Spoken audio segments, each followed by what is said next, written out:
Welcome to the Bros and Birdies podcast, episode 2. We will have a Masters review and preview the upcoming tournaments in Austria and the Heritage in the US of A. And a shout out to our sponsor, Oxygen. Everybody needs it. Oxygen, oxygen, open up and breathe it in. All you gotta do is add 2 H's. You got water. And now for an ode to Hideki.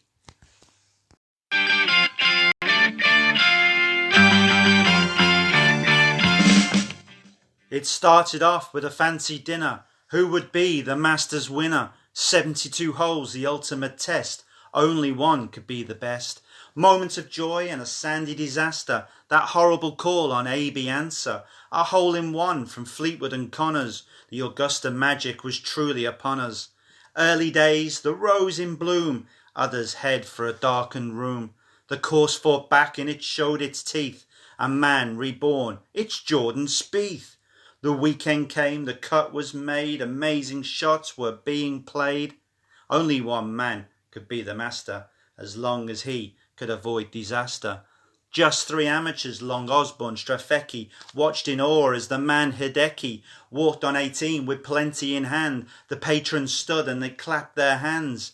The man from the land of the rising sun didn't realise what he'd just done. He'd won the Masters, a dream achieved, like DJ, Lefty and Patrick Reed.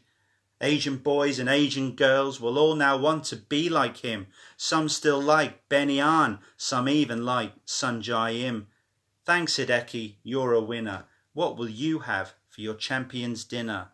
Truly Japanese, I really think so. Truly Japanese, I think I'm truly Japanese, I really think so.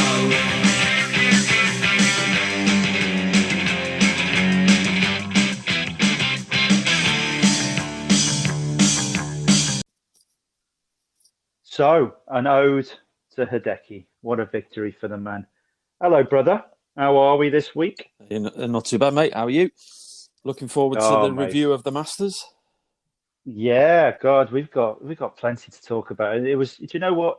It probably wasn't the greatest spectacle of a Masters, but there has been plenty of talking points, which we are going to go over. Let's start with the contrast, the start and the finish of the Masters. We had Wayne Player disgracing himself and his family by taking the limelight away from Lee Elder, the honorary starter, everything that he's achieved.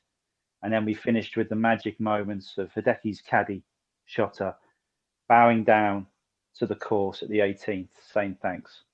What a spectacle. What did you think about that start? Shocking, really, isn't it? When you think, using an opportunity. I mean, Lee Elder obviously couldn't hit the ball, but, that opportunity to promote the balls and just cheekily stand there. I just think it really was a poor show, to be honest with you, to kick the Masters off, knowing that millions would have been watching that. I did think it was a bit of a disgrace. He's had form, and it's come out that the Masters and Augusta have banned him from the Augusta course now. So at least they've taken action. But he's had form before, and it was a silly mistake by Gary Player to have him there. But then again, it's your children. What do you do? I was super disappointed. I picked Rose last week, and we'll talk a bit about that later. But I was I was just so gutted that he played so poorly over the weekend in comparison to how he started off. And that disappointment for me can only be matched by Monty in the US Open. You know how much I loved Monty. And when Sink beat Watson at Turnberry, I am putting it up there with disappointments like that. Do you think that's fair? Oh, yeah, absolutely. I mean, although I'm at odds with you to some extent with Rosie, maybe too much expectation to come and do something there at the Masters, having really no form behind him, having an injury to overcome, that kind of stuff. I think it was maybe a little bit of a stretch, but we all got carried away after that first round for sure. I know you did. Oh God, I was all over it like a cheap suit. I tell you, I was so excited. And I know somebody that had a £16,000 bet outright on Justin Rose after the first round. Wow. That's Yeah, let's brave. say he's a little bit more unhappy than I am. But there you go. He's got the money to spend, so he's only bet what you can afford to lose. Isn't that No, what they say? exactly. What And about the when the fun TV stuff, coverage, bro? What about oh, it? Poor, wasn't it? it was shocking. I longed for those days of Peter Alice and Ken Brown on BBC, the banter, the great coverage, the unstopped coverage. There was one occasion when they were showing Rose chipping up onto a green, and it was a difficult chip. And in the bottom right hand corner, he'd already told me that he parred it. He was taking the Yeah, I saw that. excitement away Didn't from my viewing. just didn't like that constant leaderboard in the bottom right hand of the screen. But yeah, it's I don't know. It's not even showing some players as well. That were in contention. I think it's typical of some of these. The coverage that we get on TV, and Sky are guilty of most of it. Do you know what I mean? That they cut out and they just show what they want to show. But yeah, it was poor, disappointing, really. Well, I was playing a drinking game over the weekend with Butch Harmon. Every time he said something like, "This kid can play," I had to drink a drink, and he said, "Are you kidding me?" I had to down me drink. I was slaughtered by our I folk. was going to say, but you were slaughtered early on. Did you actually see the final round? Oh well, yeah, in a sort of hazy viewing situation. But one of the silliest things about Butch, we miss Peter Allison, God rest his soul. He came out with some great lines. But Butch Harmon, he described Will Zalatoris. He said he's like a one iron without the grip. What the hell does that Is it? even mean? Hey, It's just his way of describing it. It's a beanpole. Morning. Thinking, what did he mean by that without the grip? Anyway, I couldn't get a grip on Will Zalatoris. I didn't fancy from the whole tournament. We talked about him briefly in That was top debutant and stuff like that. Yeah, he was. I mean, 6-4. I think he was top debutant. Probably free money. Well, was free money in the end. But the great opening Masters from him, though. Come on, you can't take that away from him. What about the other talking points? Go on. I mean, Hideki's shot at 15 on the final round. I mean, what was going through his head? What was going through his head? When you've got a lead like that and you play that kind of shot, a low drill iron. Crazy. Absolutely crazy. And, mental block. Thinking if he had a proper, because, fair play to that shotter, his caddy, he's not actually a proper caddy, it's his mate. Hideki does all the yardages himself, does all that work himself. So he's not like the other caddies as such. So, would another caddy in that similar situation give him better advice? Would Bones have said to Phil? Phil probably would have just gone ahead and tried to make the shot anyway. Absolutely. I mean, it was the most exciting 30 minutes of the week for me, to be honest with you. Hideki's near blow up. Your week must have been really boring. That was the most exciting 30 minutes of the week.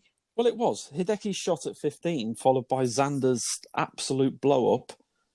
10 minutes later at 16. The pubs are open now. We'll get you out there and have a bit more of an exciting week this week, hopefully. Drown me sorrows. The moments. What others? Come on. Answers infringement. I mean, the 2-shot penalty. Again, we got busybodies phoning in, probably, saying, he touched the sand and stuff. And you had to zoom in really close to see it. Did he improve his line on purpose? Or his lie, rather, in the sand? And he got a 2-shot penalty. He did touch the sand, but come on, if the ball moves on the green, you're allowed to replace it. If you haven't touched it and approached it, you're allowed to replace it. There's no penalty, but you touch a tiny grain of sand, and that's 2 shots in the Masters. 2 shots in the Masters.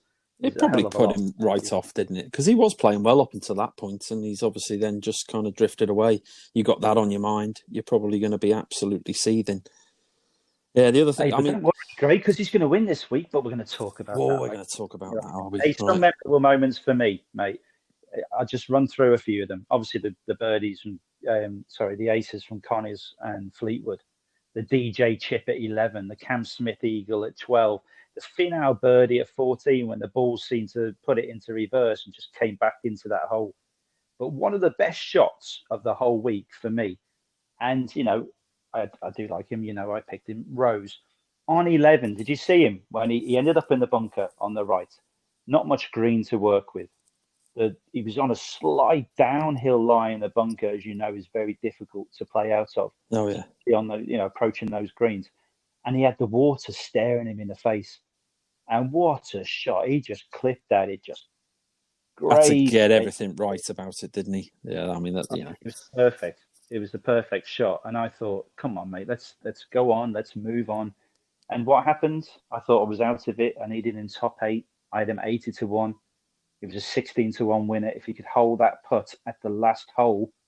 And did he do it? Yes, he did. What a putt. It was going about 10 feet by, though, wasn't it?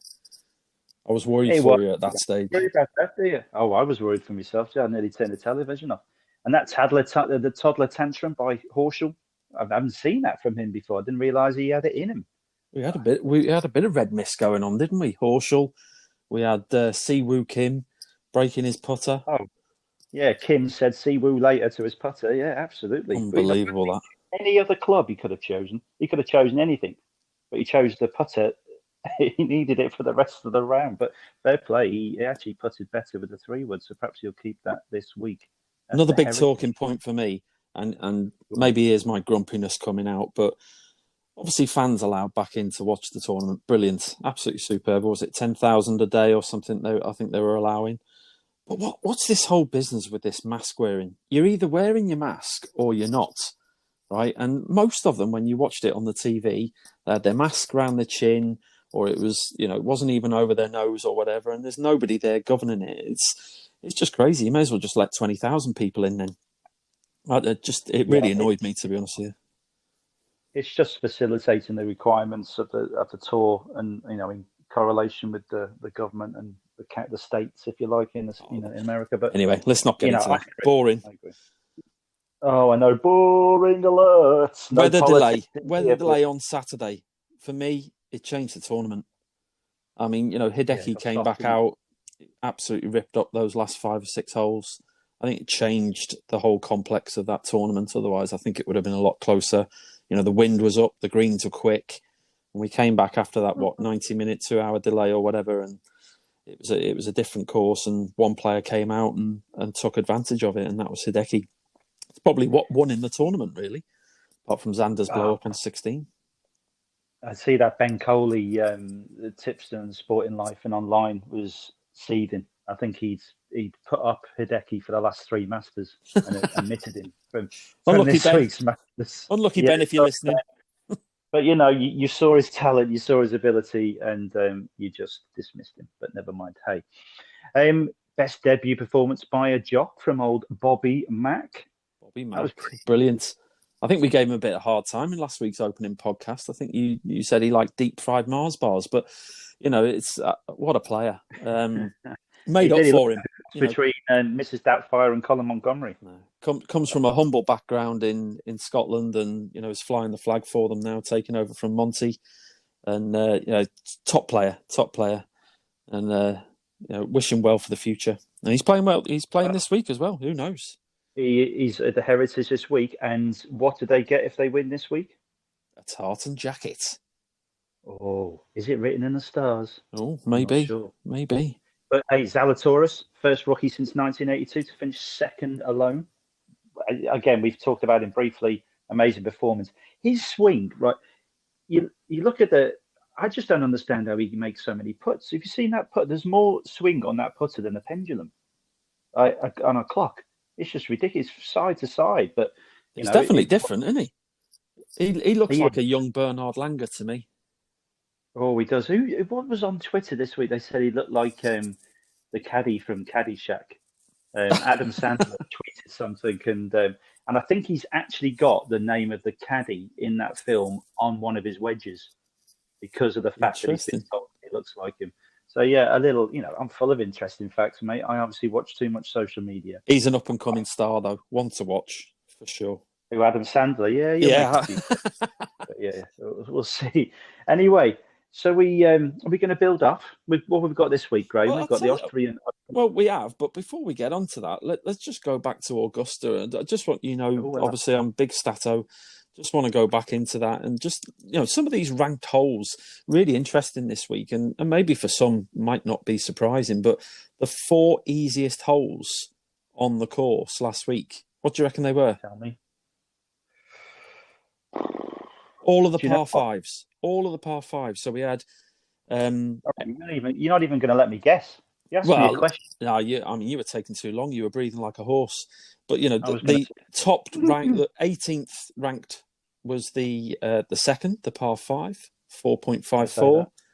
and then we had the 8th was the next lowest, and that was 4.62. Then the 13th and the 15th, all par fives, 18, 17, 16, 15th Yeah, but ranked. that's generally the case, isn't it?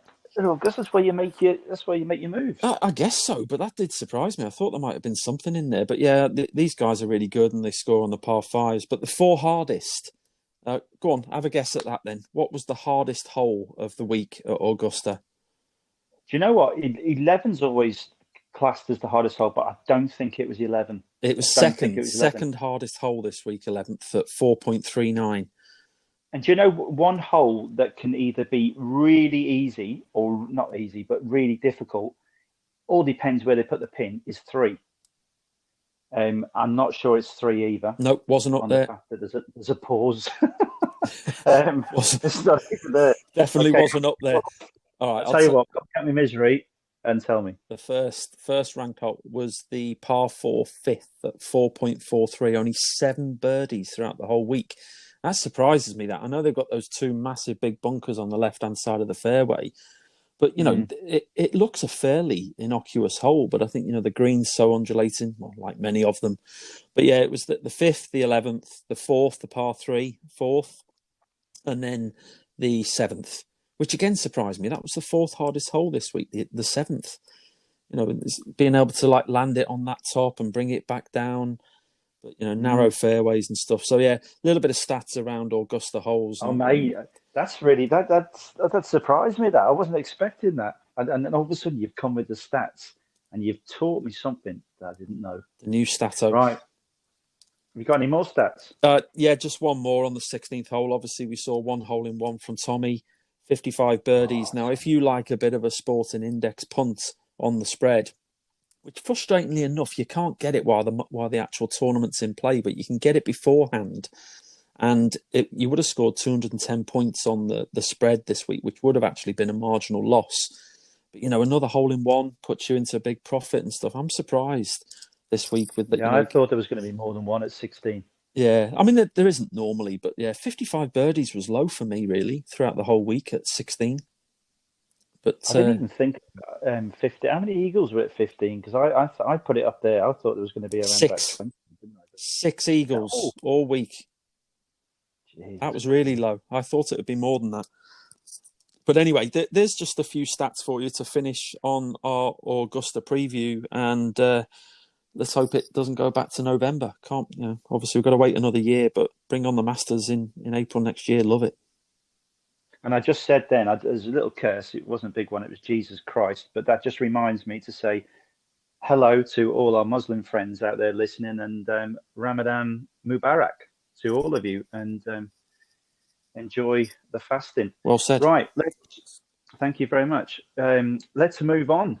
Austrian Open, Graham. Now, the hills are alive with the sound of music. The golfers this week are going to have to put up with a hell of conditions. You see the videos today? The course was covered in snow. No way. Yeah, the course was covered in snow. There was a deluge of snow across the course just outside Vienna. Now, I'm sure it'll clear. They're saying it's going to clear, and we're going to go ahead. But yeah, weird conditions. So I'm suspecting the course is going to play long. Now, it's returning to the European tours. It's coming back to Europe after spells in the Middle East and Africa. This tournament used to be called the Lioness, and then they had that ridiculous experimental shot clock tournament. Yeah, ridiculous course as well. But yeah, tell us about the course. So we've got a par 72. You said it's long, and it's probably going to play longer. It is longer at 7,500 yards. Interesting course.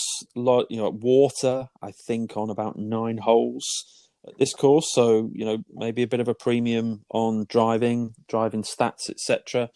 4 par 5s. Interestingly enough, and I like this in a competition, 2 holes back to back with par 5s, the 15th and the 16th. And you can get something going, can't you? Yeah, it gives you that little bit of momentum. But even more interesting, a par 3 to close. Now, how many times do you actually see that? 15, 16 par fives, and then a par three to close on the 18th. So I think it's interesting course. We've got a bit of form in there. Obviously, you've alluded to this shot clock Masters, which really is a bit of a an outlier for form readers and stuff like that. You can't really take it. But we go back to exactly. the 2020. I think there was a proper tournament, and then in 16 and 17. So you look back to 16 and 17 form. It's probably not really indicative of current, obviously. But you've still got to take it into account with some of the players that are playing. But yeah, I like the layout of this course. It looks great. Long, water, challenge. And obviously if the snow's there, maybe you're right. It's going to make it longer. But certainly picturesque. My research. Yeah, it's definitely. The pictures are going to be beautiful, fantastic. Yeah, we'd love to see that. I'm sure the golfers are going to enjoy sticking the gloves on in between each shot. And the course, when I've looked at it as well, then it requires strong course management skills. And lads that have won there and done well there tend to be plotters. Not the big hitters, not your beefies and get it out there 320 yards. But you've got to be a little bit clever around this course. And I think we've got that in both tournaments this week. I think you've got that at the Heritage, and I know we'll come on to that. But yeah, probably similar requirement to navigate these courses this week, and not your big bombers, which is probably not turning out. Your big what? Your big bombers. Oh right, okay, fair enough. I thought it said someone else. So talk us through your picks and why you've picked them in the Austrian Open this week. Challenging question, that one. So yeah, obviously done all of the stato review, etc., and looking at things like stroke average, strokes gained off the tee, around the green, tee to green, that kind of stuff, and throws out some really interesting names, the likes of Horsfield and Crocker. Unfortunately, I don't think Darren Fickart's in the field this week, but he's certainly ranked high on that. And you may well come up with some of those names. I've steered a little bit away from them this week and gone with probably some more simplistic views. But I think my first pick, I'm going to go with it, is carrying the weight of the nation. It's not Bernd Wiesberger. He's not there after last week's exertions at the Masters, but it is Matthias Schwab. And at 16-1, you probably like to think he should be higher up in the official world rankings. He's not. I think he's somewhere around 100. He's got the game. He's certainly got the game, but he's some. I think he's around 112th, something like that, in the world. He's been sort of mid 70s at his highs, but he's had some good form. He played both events, I think, in Kenya. He improved for the second one, like a lot of players did. I think he finished tied 7th in the second event at Kenya. So, he's had a little bit recent form there, not played for a few weeks. Obviously coming back to Austria, will love it. And he's my first pick at 16-1. Maybe an obvious one being up in the favourites ranking, but I think he's got to be there. My second one is Joost Luiten. And I think, at 22-1, he's definitely got the form here at Austria. As I said earlier on, some of it goes back to 16 and 17, but he's had a tie 6th, tied 7th, tied 18th when it was played, proper stroke play in 2020, before that shot clock Masters, and he's got form. Yeah, he can throw in a couple of bad rounds here. Obviously likes it. Yeah, he has had a tendency to throw in a couple of bad rounds, but he has had a low round of 65, and that was in 2020. So if he can call upon that memory bank and bring his best game, and obviously he is high up in the market, he's 22-1, he's definitely got chances for me. My third option is Rasmus Højgaard of the Højgaard brothers. He's definitely showed some really good form last year. I think he broke through. He had a win. I can't remember where it was. Was it in Scotland? Maybe, I'm not sure. But he's definitely a talent without a shadow of doubt. Hits at a mile, maybe not suited for what we need this week, although it is 7,500 yards. But at 22-1 again, short in the price, he's definitely going to be up there for me. He's not had such recent form, but when he does bring his A game, he's always up there. So they're my main three. I'm going to give you two more as well, just because I just can't leave it out. David Horsey, 50-1. He's got some good form here again, going back to 16 and 17. Can shoot a low round. I He had 64 and 65 back in 2017. And he also had some decent form in Saudi a few weeks ago. And I think he had a round, he was first round leader maybe in Saudi as well. So he's definitely got course form, he's got current form, and at 50-1, maybe a bit of a chance. And my last one is McAvoy. He's 125-1. He does have form here, 16-17 again. But he's got form, and he didn't shoot. He didn't shoot an overpar round there. And I think at a big price he may have. He's not got the recent form, but he's got a chance. So they're my picks for Austria, and I can't leave out first round leader market David Horsey 55-1. Given that obviously he had a first round lead at Saudi and he's got form here, so they're my Austrian picks. What about yourself? Well, yeah, do you know what? This player for me, he hasn't played much golf. And he put up a really good showing in Kenya with a tied 8th and a tied 3rd in that double header that you were talking about at the Karen Country Club. Now, he's a great ball striker, and he should enjoy it around here. And the fact that he's not played a lot of golf, I think, will be in his favour. And it's Horsfield. Now, 16-1, I think if he gets in a bit of rhythm, and he's shot a lot of birdies, to be fair, most people shot a lot of birdies at that Karen golf course. It was a bit of a target practice for most of them. But we're looking at, and I know for your odds as well, we're looking at a quarter of the odds, top 5. So you look at the 16, 4-1 winner if he finishes in the top 5. It's not the strongest field on the European Tour. We all acknowledge that. So I think there's value there. My second player is Sean Crocker. Has the game for this course, but he does need to find a bit around the greens and on the greens. He doesn't really light it up on that dance floor, and he gets it there. He's very consistent off the tee. Shots gained off the tee. Approaches are very consistent, but he just sometimes lacks it when he gets that flat stick. So if he can get the flat stick going and his short game is good, 28-1, there's a bit of value there. Is he going to be a cocker or is he going to be a crocker? Who knows? We'll see. I hope he's not a croc. That's for sure. But who knows? I'm with him. I'm on him. Just going back to Horsfield, yeah, I like the pick. I mean, it's an obvious one. He's up in the market, but didn't he have back-to-back last year? Back-to-back wins at some point. I can't remember. But he's definitely a form animal, isn't he, once he gets into it? And I think he just recently came back off an injury layoff. Yeah, he's won a few tournaments, and I think he's consistent. He did an interview a few just after that Karen Golf Club tournament in Kenya, and he was just saying, his game, he's still got loads to work on, but he just feels that his game is getting back to where it needs to be. And I think he's a top 50 player, top 50 in the world player once he's back on song. I really do. So that's why I think 16-1 is decent value in this field. My third golfer is Nino Batasio. You see, Prego. Has the credentials needed around here with the driver and the irons, and he's got a bit of course form to suggest that 66-1 is value in this. He does go missing, and he looked like he's going to have a great 4 days, and then all of a sudden he'll put in a shocker, and he's out the back door, and I'm scraping to get him in the top 5. But 66-1 value. But now, this is my massive odds. I don't think I've ever tipped up a golfer bigger price as this. Right, this Scottish drum roll, please. Come on, give it to us. The Scottish, he's Scottish. He should be keen to crack on and emulate the success experienced by his compatriot Bobby McIntyre in the Masters. He's only been a pro for 4 years. He's been feeling his way. He won the Kazakhstan Open. All right, I know it's no great feat, perhaps, but still €72,000 to the winner. He's already won over £250,000 in prize money, considering he's only been a pro for 4 years. He had a really nice finish in Kenya, made plenty of birdies, like I said, like most of them did.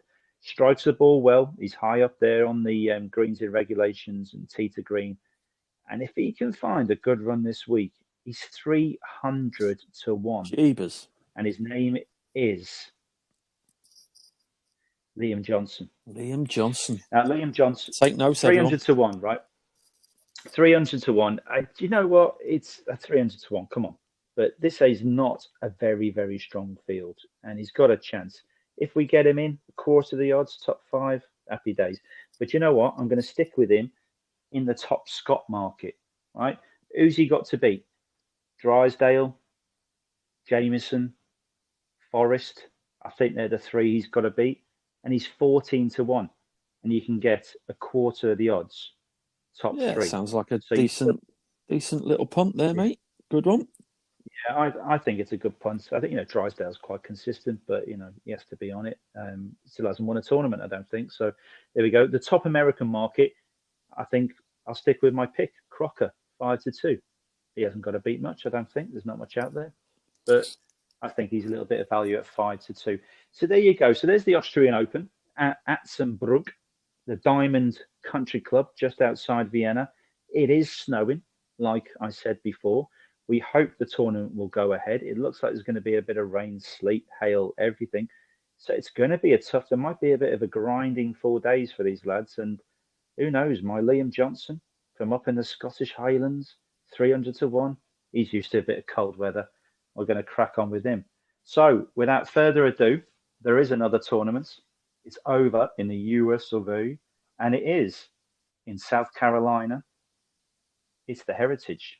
I like this tournament, mate. RBC Heritage. It's almost like the anti-climax after the Masters, isn't it? But it is a good tournament. Totally different course. It's good field. Yeah, it's not a challenge like Augusta in terms of like decision making and stuff but the shorter hitters typically, and we say short, probably their average is 290, 300, but shorter hitters tend to prevail. There's a premium on accuracy and bring in that short game, so that they're the players that we're looking at. And I like the course. I've played it many times on my Xbox, and love it. Thought I could play it properly, but never had the chance. But yeah, it's unlike when we have played at Augusta. Yeah. But yeah, no, I love this tournament. Love the Heritage. Bit of stats. It's accuracy. You said the small greens, need that accuracy. And like you said about the short hitters have prevailed. It's no coincidence that players like Furyk and Donald have played consistently well around here. So yeah, that ties in with the fact that you've got to get it on the short stuff. Last year there was a massive winning score. I think it was 22 under. It was, yeah. This was soft, right? And this week there is rain about, and I think it's going to be quite soft again. So I'm expecting a big score this week. Any Pete Dye design in collaboration with Jack Nicklaus is always going to be a tough round of golf and a tough competition. And I think we get this every year at Harbour Town, don't we? It's a par 71. It's flat. It's relatively flat in comparison to obviously last week's undulating Masters course and the hills, and so it's like chalk and cheese, but 7,100 yards shorter than obviously the Austrian one we've just reviewed. But yeah, last year's winning score 22 under, it certainly didn't follow the prior 3 years at 12, 12 and 13. So who knows? Exactly. Who knows? Weather conditions change it. There's always tough finish here. Love this finish of 16, 17 and 18 at Harbour Town. 16 looks fairly innocuous, but it can catch people out. 17th always catches people out, and it's a really, really tough finish, but like this course, and certainly we'll be watching some of it. So so following Hideki's success, obviously at the Masters, the Asian golfing community have done quite well around. They have, haven't in the past? Yeah, absolutely. Wins from T.T. Pan and Kadira. Yeah, I can't see an Asian winner this week. Sun Jae-in was too bad to be true last week, and Kim had a difficult week, and hopefully he's replaced his putter. But one notable player for me, right, that's struggled around here and maybe doesn't suit his eye, is a player that is quite short in the betting, is Cameron Smith. Now he's missed 2 cuts here, last 2 cuts. And, players like Lowry, Horsch, Kisner and Day have also missed a cut around here. But Cameron Smith is very short and everyone fancies him this week, but he doesn't seem to suit this course. Yeah, certainly not on my list. Well, I don't know. Maybe he's a lay. Maybe you can put on Betfair and you can lay him if people want to do that on Betfair. I'll lay him if he wins. And he to lose. Hey? I'll lay him out if he wins. Yeah. Oh, Jesus Christ. No, we don't want him. So as everyone can probably guess, we haven't picked Cameron Smith in our bets. But will DJ be in the right mindset? He's sponsored by Heritage. Is he here only because of the sponsor's needs? What mindset is he really going to be performed here, has he? He hasn't. I think he's just got a totally different game for this course. That said, he'll probably go and hose in 20 under. But yeah, for me, he doesn't feature in the last few years, and I don't know. I think the disappointment of not defending his Masters crown last year, although nobody expected it, might be weighing heavily on him. Who knows? Well, I think that dinner menu probably was still weighing heavily on him after we discussed that last week. But the fact that he's in there and his price is quite skinny, I think that opens up a lot of value in the betting market for this year. Now, you're talking about the course and its accuracy. And you look at last year's top players and the greens in regulation, the fairway accuracy, and they all stand out. Like Simpson was at 68% fairways and 73% greens in regulation, and he's been striking it well this year. So I expect him to be thereabouts again. And Abraham Answer was 82% fairways last year and a phenomenal, right, brace yourself, 90% greens in regulation last year over the 4 rounds. That's top, isn't it? And if he failed a little bit in round one, didn't shoot a great score in round one, but he went 64, 65, 65 rounds 2, 3, 4, and he lost by 1. But, in the style of Butch Harmon, this kid can play. Right, so what are we doing? We're going for horses for courses. We're looking for players that can find fairways and greens. We're looking for players in form. Are there going to be players that are going to be sort of tired after that Augusta experience? Are they not going to live up to their form? Where are we looking? So I think all of that, to be honest with you. I mean, again, talked earlier on, it's a totally different course to last week. But, if you look at some of the tour stats leading into this week, again, tee to green, strokes gained, proximity to hole, around the green, off the tee. There's 3 names that figure quite heavily.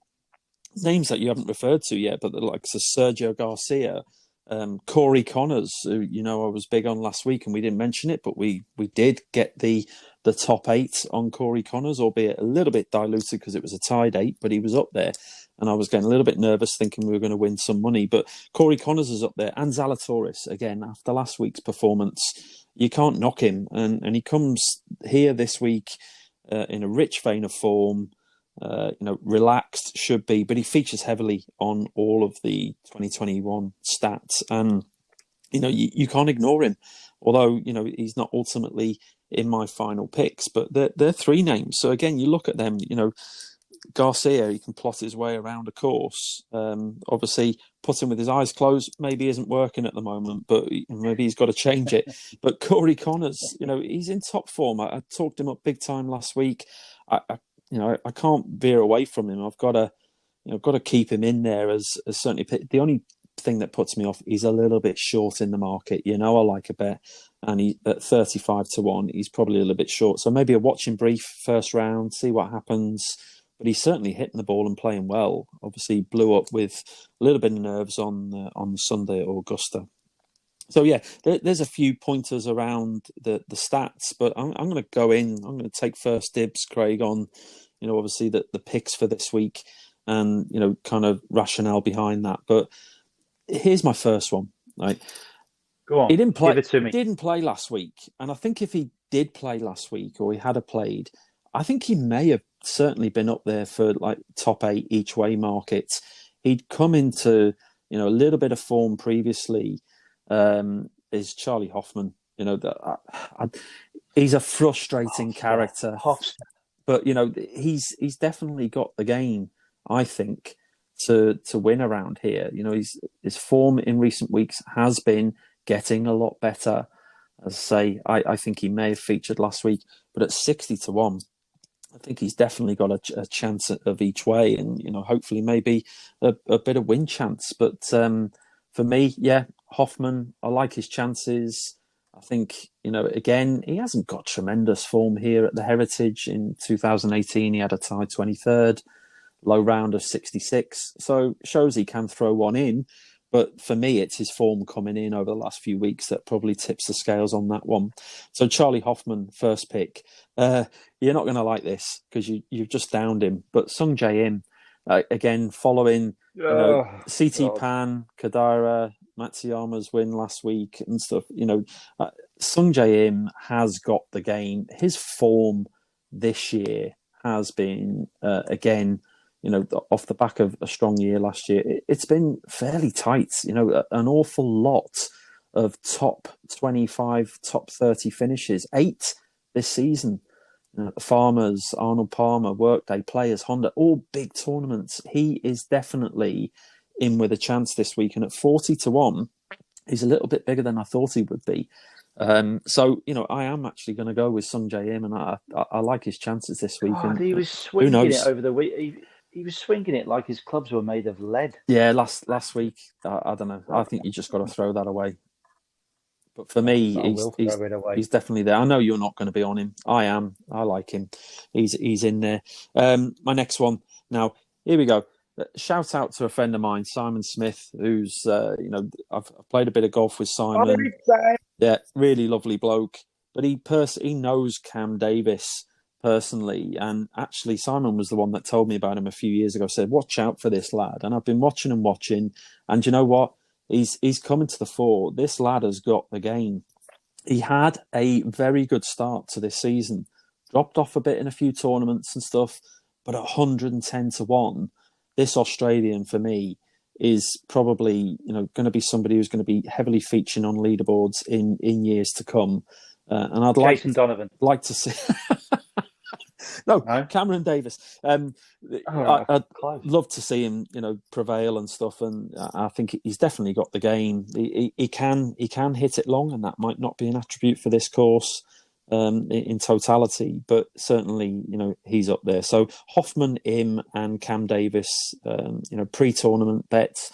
Obviously, we'll see what gets in there. And last mention, just another big price, Michael Thompson, 125-1. I liked the look of his form. Started Augusta last week, didn't he? He did. He played well last week. He's got some form this year, and again, someone at big odds who at some point is probably going to make that breakthrough. So they're 4 of my picks, and first round leader. I'm going to go back to this again. Kevin Kisner, 60-1. I think he's definitely someone who can throw a low round in. Kisner's there for me. So 60-1 Kisner, Horsey 55-1, a little bit of a double, quids in. What about your picks at the Heritage?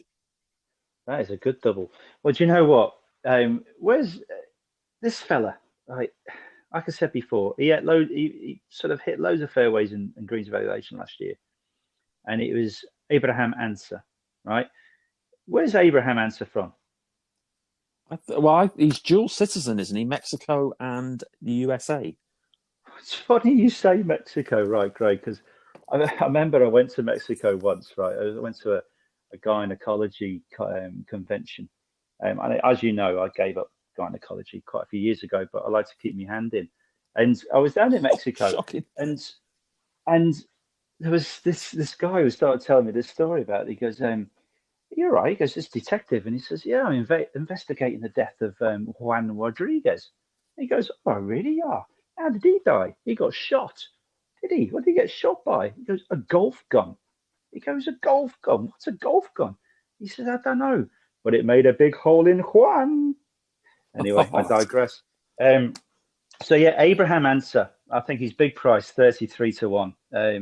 He finished second last year, shot behind Webb Simpson. He's been playing well. Webb Simpson's 14-1. Abraham Answer's 33-1. Don't get it, but I'll take it. The next one, Webb Simpson. I said him before, very consistent around here last year. It's going to be wet again. I think he'll like the course. He played well recently. Obviously, certainly loves it here. Yeah, a bit short for me. Yeah, he does like it. Yeah, he's. Is he? I don't know. He's about 6 foot. Isn't he? Yeah, but he's 14-1, and Answer's a better price at 33. But I've got Webb Simpson, Abraham Answer, 33-1, 14-1. Next one. He's a baller, Graham. He's a baller. We know he's a baller. He's an English baller. He has the approach play for this place. And a tied 18 at the Masters was enough to boost his confidence with that last round. He's walked out of Augusta National, down Magnolia Drive, and away with more confidence than you can poke a stick at. He's coming to Hilton Head, and he's going to take this. It's Tyrrell Hatton. No relation to Ricky Hatton. But yeah, knockout 28-1. Yeah, knockout punch. I hope so. He featured there. It wasn't last year, the year before, was it? Here at Hilton Head, wasn't he in a duel going down? The back nine. had a chance to No, he's win. played well here. Yeah. Yeah, likes it. I think his head's in the right place. I think that last round in Augusta was enough to turn around and say, "Do you know what? Yeah, of course I can play. I'm one of the best golfers in the world." And yeah, so 28-1. So we've got him, Webb Simpson, Abraham Ancer. Another massive price. I gave you Liam Johnson at 300-1 before in Austria, right? I'm coming at you again with another one, 225-1. Yes, he is. He's a massive price. He's had 2 top tens out of his last 4 tourneys. The other 2 tourneys, he made the cut, playing well. Does it rhyme He with shot price? 260. It does. I tell you what, your foresight and are you psychic or psycho? He shot 265 here last year and he finished top 20, right? Bryce Garnett, no relation to Alf. Sorry for the Americans, you won't have a clue who that is. But Bryce Garnett, he's got a steady game. You'll find those greens. He's 225-1. There you go. Big There's price. my 4 outright. Top Asian, Kadira, 16-1. Winner here I don't previous. like you. That's a big price, isn't it? I don't like your Sunjay in, and I think Siwoo Kim is, still reeling. So I think 16-1, you can get a quarter of the odds there in the first 3. So he's still winning, even if he finishes third out of the Asians. I think buying money, Graham. I think buying money. I think a previous winner there, 49. yeah. I think you're onto one there, maybe, potentially. Yeah. No, not that buying money. I'm talking this buying money. 4-9, right? 4-9 for Lowry to beat GMAC. It's the top Irish market, and there's only 2 of them in it. He's 4-9. There's no way that GMAC, as much as I like him, and he's a little bit of a revival of late, I don't think he has the game to beat Lowry around here. He's Lowry's won here, though, playing hasn't he? Hasn't GMAC won here? Yeah, but he's not in the same state, is he? He's not playing the same. He's nowhere near the player that he was. Close to winning the other week in the Dominican Republic. Yeah, I don't know. You could have been close to winning that tournament.